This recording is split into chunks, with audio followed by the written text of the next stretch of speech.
So in talking about the American Revolution, it's really important to understand who the Americans were actually having a revolution against. And in this case, it is their colonizers who were the people of England and the British government.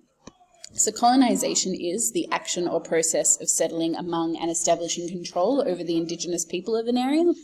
But it basically means when one large country, and I mean large not necessarily in terms of land size, but in terms of money and power, try and invade or take over a country that they deem to be weaker. This often results in murder of indigenous people. So you might want to go and fill this out in your books. Pause the video. Here is a little GIF showing how colonization spread. So if we look at this area here, which we now know as North America, and at the time it's just called the New World or the Americas, we can see that the people who are mainly colonizing here are France, Spain, and England or the UK. So we're going to be looking for these colours, the pink, the yellow, and the blue. There we have France. But by 1822, which is after we're done, it changes. Spain was the largest global empire at the time of the American Revolution, and we can still see that influence in South and Central America, speaking primarily Spanish.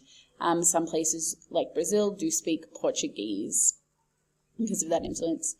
Britain, they were kind of lazy, and they just picked the first place that they landed. So they landed on the eastern seaboard of Northern America. And the main reason for the settlement was, again, we've seen competition with imperial powers, and the benefits are primarily economic. So the settlement of the Americas was largely for economic expansion. And here is an ad that was sent to British people at the time.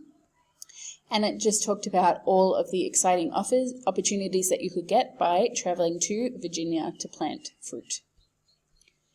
So the New World is what the Americas were called, and that is because when the Spanish arrived in South America, they found lots of gold. And these Spanish explorers or conquistadors told exaggerated stories and myths, and when they returned, they said there are cities made of gold, and they brought back these gold coins and other gold items. So of course, everyone else in Europe wants some of that. So British settlers arrive seeking the gold. But it wasn't just governments that were settling and participating in colonization. Many companies were also involved. So the Virginia Company was an example of a British company that goal was to establish settlements to find gold. This is a clip from Pocahontas you should watch. Eventually, they realized there actually wasn't any gold in America. Instead, there were other resources that made it worth staying. So there were trees that they could use to build things like settlements, but also ships. And also, there were other resources like iron ore or coal, which would help, especially as Britain starts its industrial revolution. There's also lots of animals that they can use for eating, but also for fur and for skin. Fish, bison, bear, deer, rabbit. But the biggest resource was land itself and places to settle. Here again is a map of where the English colonies have settled, and we've got France here, and that's going to come into play when we look at the French and Indian War. So if you read page 13 to 15, you can read some of the challenges faced by the first settlers. So in 1607, a colony was settled in what is now Virginia, called Jamestown. And these colonists really struggled primarily for food. They were unfamiliar with the climate, and they were not readily accepting help from Native Americans who offered it. So they were often left hungry and had to seek food from rats, from leather boots, and maybe even from digging up people. Eventually, the settlers at Jamestown got it all figured out, and so British settlement continued. Jamestown expanded and became the colony of Virginia, and then other colonies were settled as well. So a really famous one was Plymouth in Massachusetts, where these pilgrims, who were a religious group, they felt that things in in Britain were getting a little bit too scandalous, so they moved to America to start a new life free of religious persecution. That's not on the study design. Europeans are exploiting rivalries, and they're using First Nations Americans for their own good. But basically, we've got 100 years of settlement. Wide-scale colonization of North America. So as I said, Virginia was the first colony settled in 1607. Georgia was the last in 1732. And all the others were in that sort of 130-year span. And these colonies are divided into New England, the middle colonies, and the southern colonies. And each of these colonies and groupings had their own goods that they were exporting, and they're all very different. There were stereotypes for the different colonial groups. So New England people were seen as crafty or almost sneaky. They were business people. They were a bit uptight. They were often more religious. In the South, the stereotypes were that they were poorly educated, that they were indulgent or decadent, and that they were lazy because they owned slaves. The colonies, though, each colony, they weren't united, and each colony was almost effectively its own country. They were all autonomous and reported directly to Britain rather than a communal leader. And because of this, you know, an English visitor said fire and water are not more different than each of these colonies from another. John Adams, who's a revolutionary we're going to look at, he pointed out like each colony had their own customs, their own habits. They had their own form of dressing, their own dialect, their own food. And we still see a lot of that in American culture today. So during the 18th century, population is booming, in part because of immigration. England is not a big country, and as their population booms, they need to send people somewhere. We also have slaves coming in and just natural babies being born. And it's estimated by 1750 that there are 1.5 million people living in the 13 colonies. And more than 90% of those are farmers. A significant portion, though, are slaves. So complete these questions.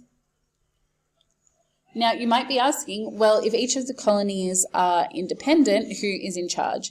And the answer is that the British monarchy was in charge. So, much like an autocracy, like we studied in Russian, which is a government where one person has all the power, this looked like a monarchy, like with the Tsar. So Britain was a monarchy, but it was a constitutional monarchy, which means that the monarch's power is limited by parliament, which is missing in Russia. And this is to stop them getting too wild and crazy. So the British Parliament, they had elections every 6 years, so British people had representation and democracy. The Americans were not given the same rights. So each colony had their own government, called a colonial assembly, and these passed laws, oversaw money.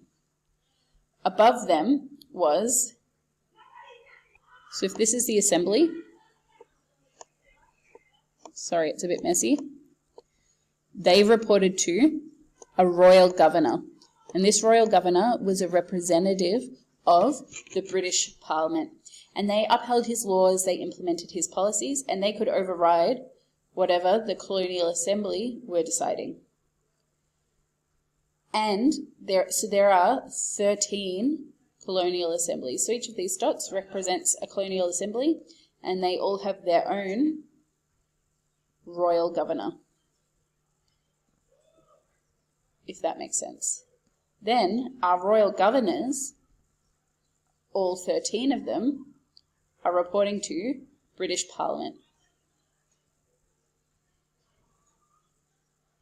And British Parliament reports to the King. So let's see if I can write that. It's a bit hard. So there are 13 colonial assemblies, and as a result there are 13 royal governors, and these governors have the power to override the assembly, which will occasionally lead to tensions.